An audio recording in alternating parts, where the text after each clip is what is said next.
Allez hop, c'est reparti pour un tour. Une nouvelle leçon dans laquelle on va s'occuper de faire un trou ici. On commence à en avoir un petit peu l'habitude. Et pour s'occuper de ce trou, on va jeter un œil sur les photos dont on dispose. Tout, c'est under, voilà. Alors, c'est intéressant de voir cette image parce que... Oups, si vous regardez, on va y arriver, voilà. En fait, le trou, il commence droit, là. Il suit pas vraiment la courbure. Il commence droit, et puis ensuite, on a les mi-cercles, la moitié de cercle, et puis on redescend un petit peu droit. Donc, on va essayer de faire un truc un petit peu équivalent. Alors, on revient là. On va se mettre, donc c'est cet objet, on va se mettre en front. Par contre, il me faut que je prenne ici, front, comme ça. Voilà, si je fais F3, on voit exactement où est-ce qu'il faut qu'on taille.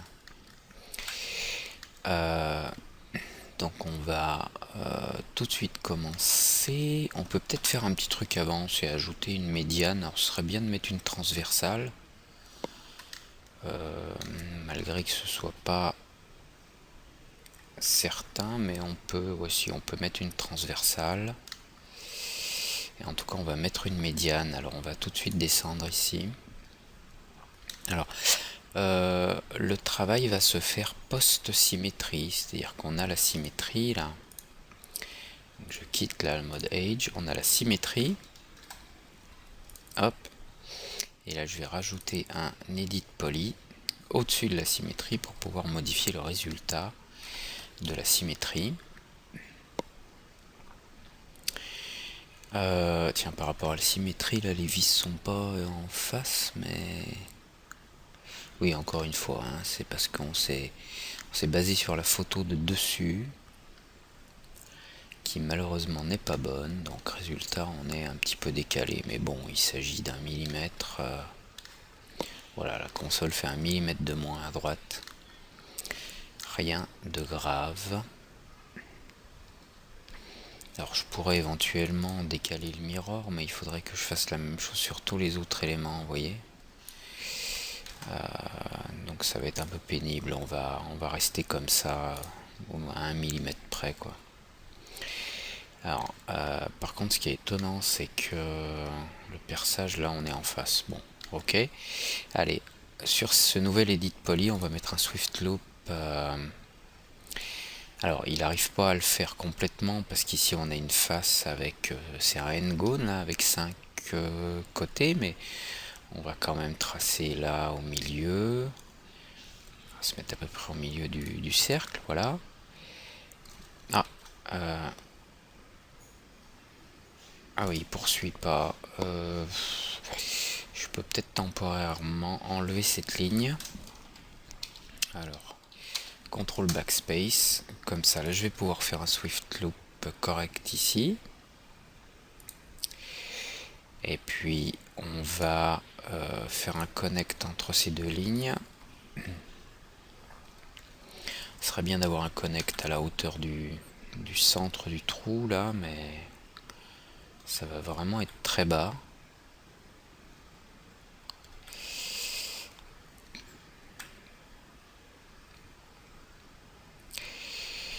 Euh, 1, 2, 3, 4.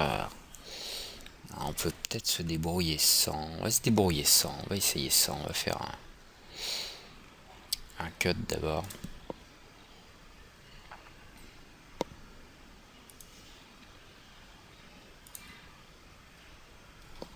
F3. Voilà, on va faire un cut comme ça.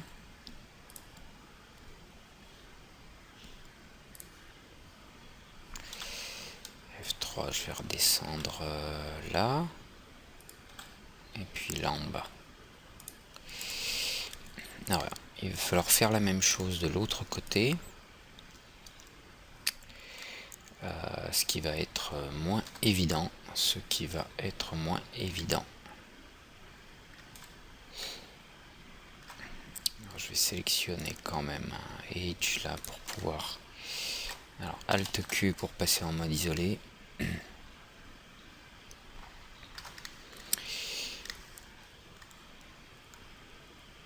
De loin on le voit, mais de près on voit pas à travers. Alors on va essayer de faire un F3.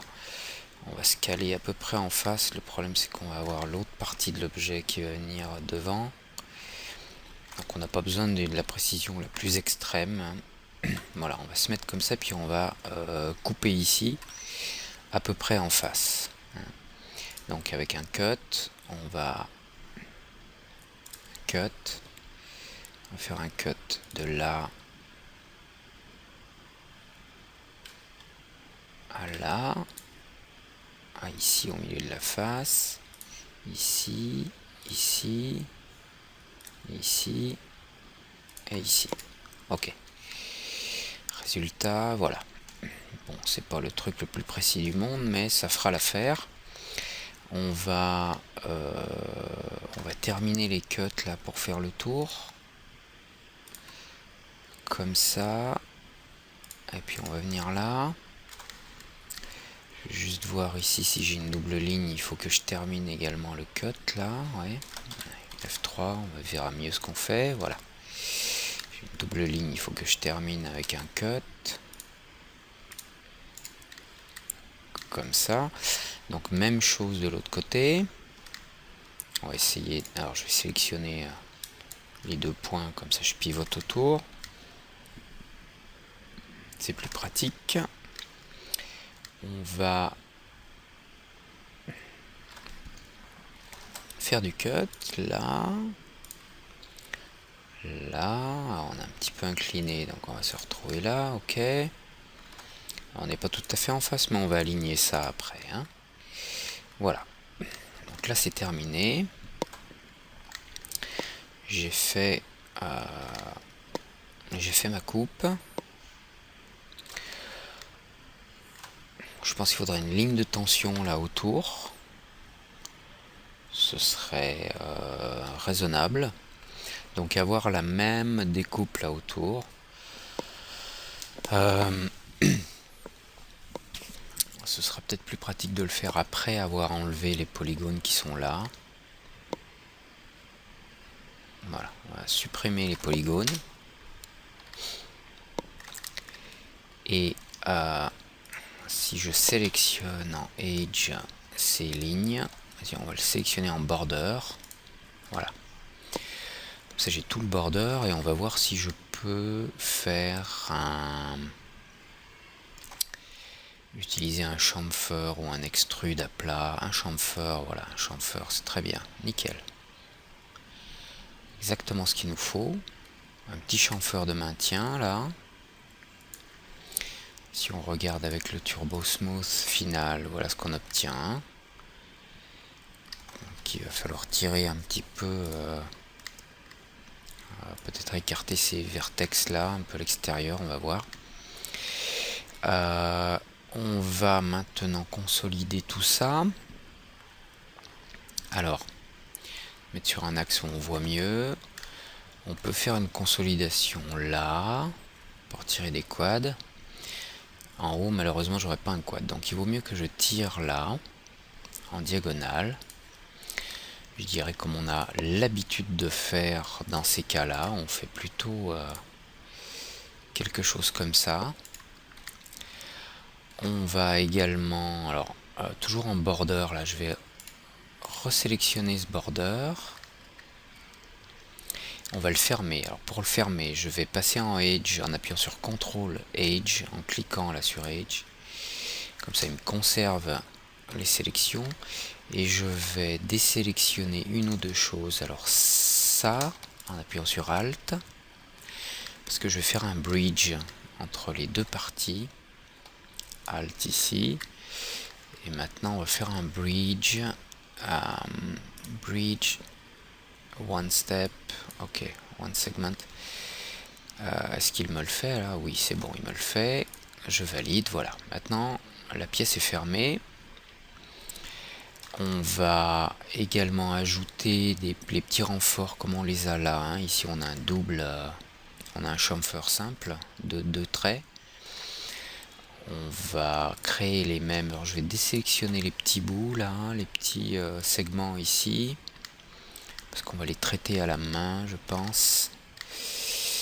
On va désélectionner là et là. Et puis on peut faire un petit chamfer. Alors chamfer. Un chamfer de un segment. Voilà, un truc comme ça ira bien. Je peux regarder ce que ça donne final. Oh, c'est un peu large. On va le tendre un peu plus, mais...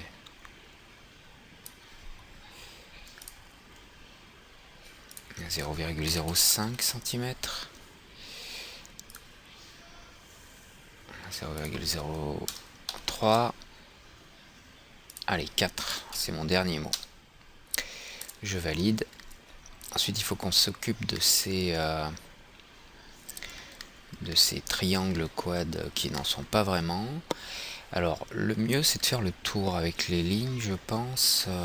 Voyons voir. Si je prolonge cette ligne qui descend là en dessous, je vais faire un quad ici. Là, il m'aurait fallu 2 lignes de ce côté. Donc on va peut-être pouvoir en créer une autre après. Alors, on va supprimer ce segment. Contrôle backspace. Je vais peut-être aller un peu vite en besogne là. On va faire un cut à la main. Voilà, on va faire un cut comme ça. On va l'étirer jusque là-bas en bas. De là à là en bas.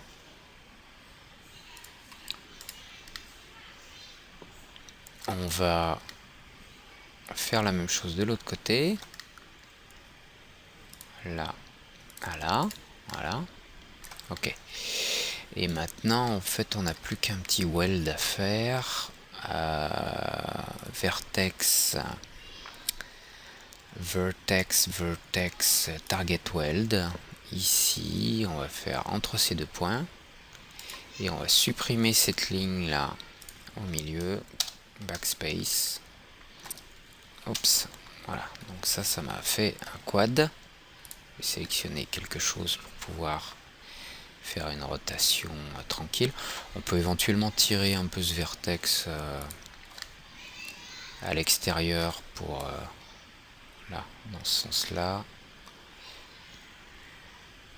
pour avoir quelque chose de plus fluide dans l'angle. Et puis il faut faire la même chose sur les autres. D'abord je vais finir là, Z pour zoomer sur les points. Donc on fait un target weld là à là, et ce point là on va le tirer à l'extérieur pour revenir, pour avoir une face plane là, et le segment interne backspace. Alors il faut que je bouge encore un petit peu ce point là. Voilà.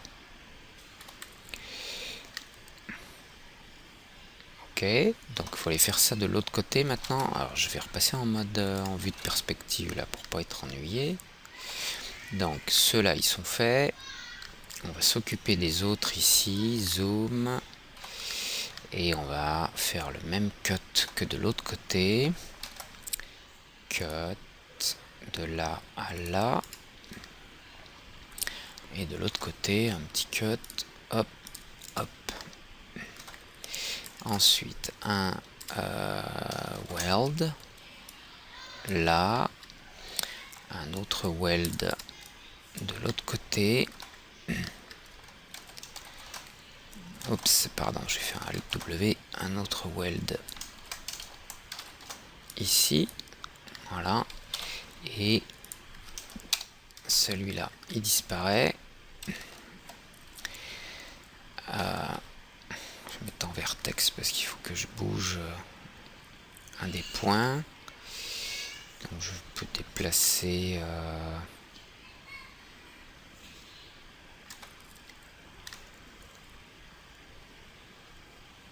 lequel je vais déplacer celui-là. Je vais le déplacer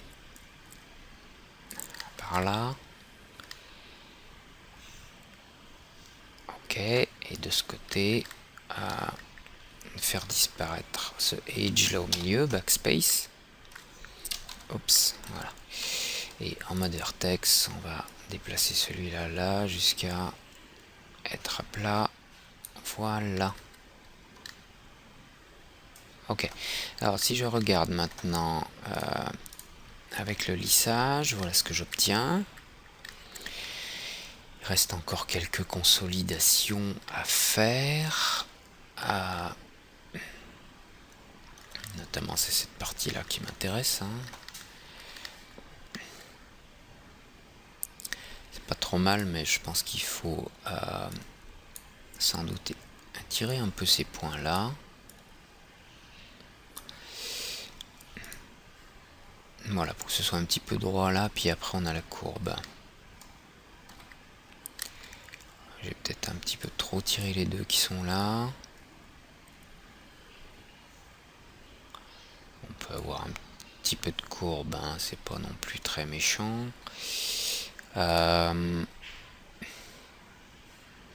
Ceux-là, ils peuvent remonter un petit peu, je pense. Un petit peu comme ça, et ça, un petit peu comme ça. Voilà, ça devrait faire l'affaire. Ok, alors j'enlève ce turbo smooth, on a un petit problème de quad à régler là. Un petit problème de quad ici. Si je divise là, ça va être bon. Est-ce que je tire une ligne jusque là au bout? J'ai pas très envie. Je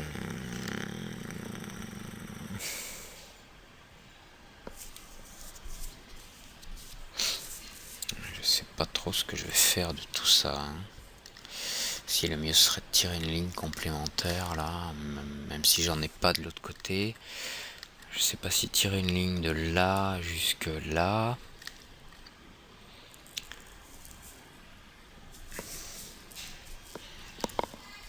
Ouais, on peut faire ça, c'est pas déraisonnable. Il va juste falloir le faire des deux côtés.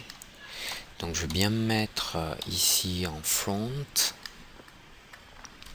On va faire un cut de là jusque là. Je vais aller de l'autre côté.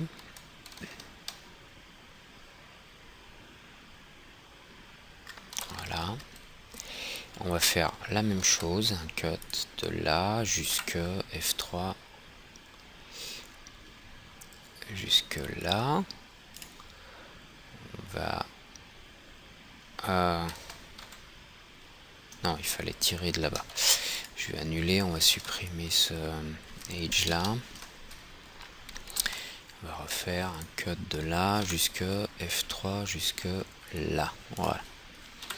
Comme ça, on a la même chose de ce côté. On a des cuts qu'on n'a pas fait là. De là à là, je suppose.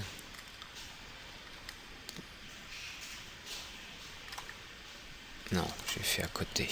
Parce que j'avais les faces opposées sous le nez. Alors, là. Ok. Et puis là, il faut lier les deux, là. Donc on va faire un petit cut de là à là. Et jusque là. Sélectionner deux points pour faciliter la rotation. Ok. Alors si je fais en mode poly un selection non quad. Bon, il m'en reste un ici. Oui, c'est celui-là. Mais à vrai dire, il n'est pas problématique. Pour l'instant, on va le garder comme ça. Là, tout de suite, j'ai pas de quoi le faire disparaître. J'ai pas envie de me compliquer la vie. Par contre, ici, on a déformé le résultat. Là, si on regarde avec le turbo smooth, vous voyez. Donc, il faut décaler ces points. Front, on va se mettre en front. Edge. Et on va décaler ces points pour suivre notre courbe ici.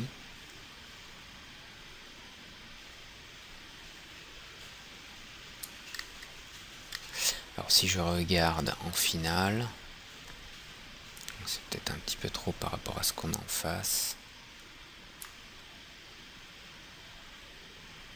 Bon, ça fait à peu près son effet. Bon là ça rentre un peu, là je trouve pas ça très heureux, mais...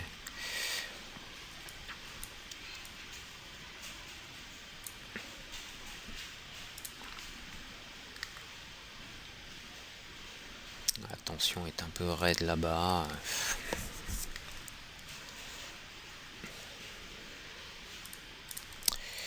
Je suis un peu embarrassé là, je vous le cache pas.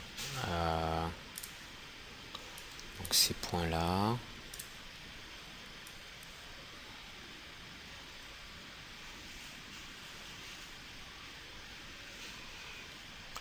Parce qu'il faut qu'on bouge ceci. Voilà, comme ça on a quelque chose d'un peu plus symétrique. Ceux-là ils sont trop... un peu trop tirés. Que ça ressemble à ce que l'on a en face. Là ils sont trop tirés aussi. Voilà, ça fera l'affaire, ça. Je pense que ça devrait faire l'affaire. Ça ira très bien pour mettre notre connecteur jack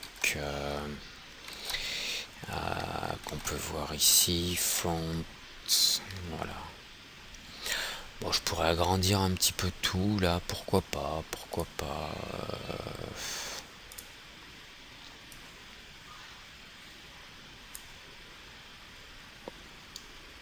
Faire un scale, mais à plat, hein, bien à plat.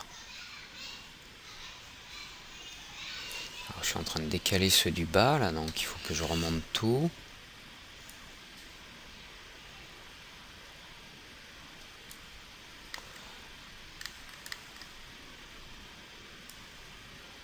On va essayer de recouvrir l'alignement qu'on avait à l'origine, voilà. Ok, et a priori on pourrait déplacer un peu tous ces points. J'ai rien sélectionné de l'autre côté, c'est bon. Et déplacer un peu là vers la gauche. Je vais prendre ceux d'en haut avec là. Mais attention, faut pas que j'en prenne de l'autre côté. Hein. S'il y a des points là-bas, faut pas que je les prenne. Donc je fais des Shift Z pour revenir sur la vue où j'étais. Voilà, et on va se décaler comme ça. Et puis surtout, on peut quitter le mode isolation pour voir si on est en face. Voilà. Bon, je préfère me redécaler un peu là pour être en face par rapport à la pièce inférieure. Voilà. Ok. Bon, bah ça m'a l'air correct. J'ai juste un gros décalage là entre les pièces. Ah oui, c'est parce que ça manque de tension là à la fin, mais quand on va tendre, on devrait être raccord. Il y a quand même un petit décalage, hein. Je sais pas d'où il provient, mais... Ah oui, il provient de la photo où la pièce en métal là, elle est plutôt incurvée, là, elle dépasse. Je sais pas pourquoi elle dépasse comme ça. Bon, on corrigera peut-être ça, on verra. On verra. En même temps, bon, c'est le genre de bricole qui va donner un air un peu plus naturel à l'objet. Ok, donc là on a la prise jack, très bien. De quoi on va s'occuper maintenant dans la prochaine leçon, je me demande si on commencerait pas à faire les découpes là, du miroir, parce qu'on a plein de découpes à faire ici dans le miroir. Au fait, le petit trou là, au passage, le petit trou là, c'est le microphone. C'est le microphone. Donc sur la vue de fond là, voilà, on a les découpes ici pour les sticks, on a les trous pour les haut-parleurs, les trous pour les boutons ici et idem en face. Donc on va déjà faire cette découpe dans le vert et les petits trous, comme ça on pourra les mirorer en symétrie, avoir la même chose en symétrie en face. Et après on fera les boutons et la petite caméra frontale. Voilà, on a de quoi faire, même si on s'approche de la fin et que ça commence à avoir un peu de la gueule, d'autant plus qu'on a, je pense, on a fait les parties les plus difficiles. Voilà. Allez, à tout à l'heure pour la prochaine leçon.